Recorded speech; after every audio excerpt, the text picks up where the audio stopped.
Ulas sikit, macam mana performance Negeri Sembilan season ni? Agak baik, mantap. Tapi kita kena perlu perbaiki balik lah apa yang kesilapan pada kita kan.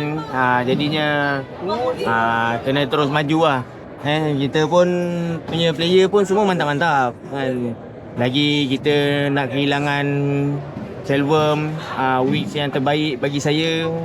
Amat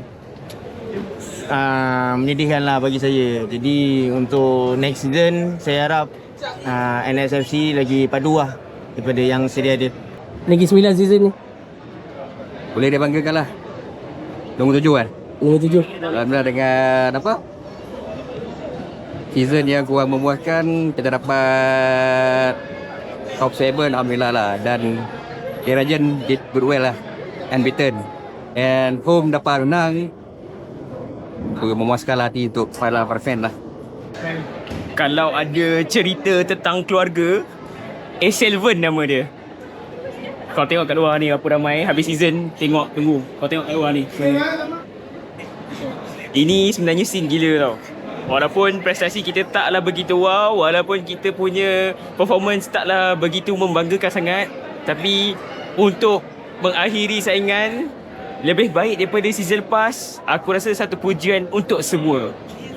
Kita bermula dengan sangat-sangat baik, crowded full, dengan JDT, Selangor, whatsoever, dan kita habiskan malam ini pun dengan cara yang terbaik. Alhamdulillah.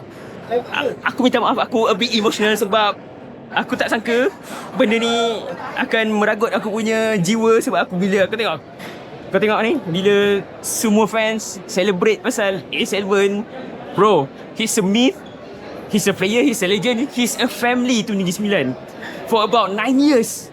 Okay, siapa sangka pemain, kau faham tak kenapa aku cakap dia ni yang terbaik? Sebab bersama dengan Negeri Sembilan tak ada apa-apa pencapaian pun, tapi for about 9 years he's crazy with us.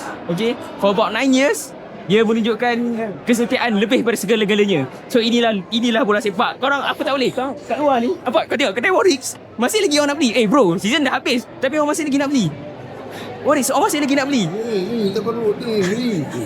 Kau tengok crazy tak crazy season ni. Okay, kita selepas kita kehilangan banyak mata seri dan malam ni pun kita alhamdulillah kita tutup kempen dengan 3 mata.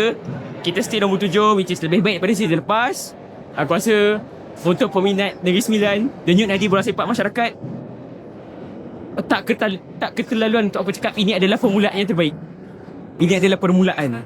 Okay, aku tak nak cakap banyak sebab aku rasa aku nak enjoy suasana ni. Mungkin kita akan ada sedikit ceremonial event dekat luar ni nanti. Thank you support Altrajang untuk whole season ni. Thank you support Negeri Sembilan. Thank you join. Warik. Cerita macam mana? Okay, Warwick. Mau gaya macam ni kan? Okay, aku nak dengar POV Warwick untuk whole season ni macam mana? Okay, sedap. Mau boleh kahwin tahun ni.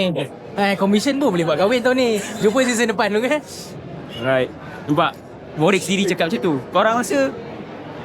Okay, korang nikmatilah saat ni. Ini adalah perjuangan kita, perjuangan semua. Terima kasih kepada semua penonton. Terima kasih kepada semua penyokong.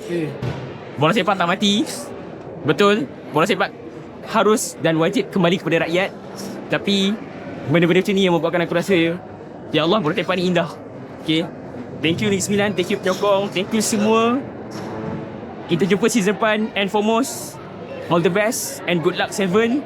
Wish you a very good luck dekat team depan, season depan. And to Negeri Sembilan, kita jumpa season depan. Assalamualaikum.